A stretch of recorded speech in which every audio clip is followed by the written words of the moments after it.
You probably start each morning with a cup, but what is it that makes coffee the revered beverage it's become?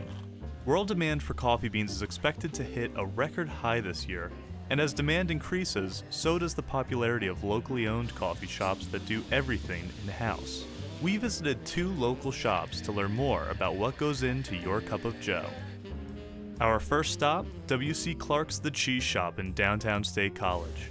Owner Bill Clark comes in bright and early every weekday to roast fresh coffee beans. Dump it in when the temperature reaches 420.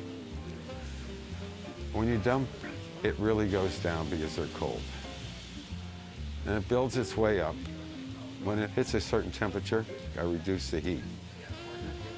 And then, depending on the bean, I wait.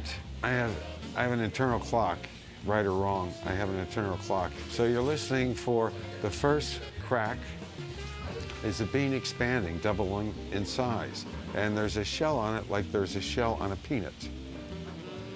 And it's tight, and it pops that shell. So it's a question of, you might ask me one question, I turn to look at you, and if it's at that critical stage, I missed it. How critical is the timing? Bill had to stop mid-interview to tend to a roast. I'm coming. He came back though. Then the second pop is this conversion of starches and sugars. And the bean gets darker and oils start coming to the surface. And you don't want to do it too long after that because then they get dry. To learn more about different brewing methods, we visit Rothrock Coffee, a newer coffee shop in State College whose menu offers coffee brewed a variety of ways. We spoke to barista Joyce Young about the different types of brews.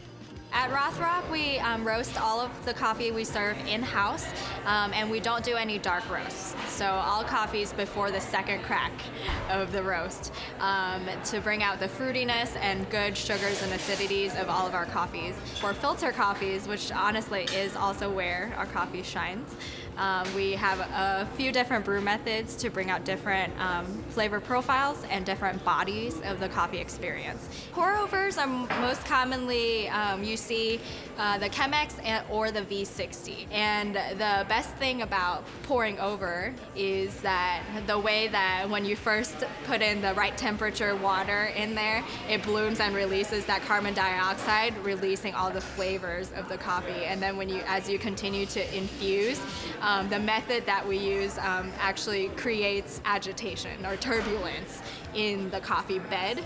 Another brewing method offered at Rothrock is the AeroPress.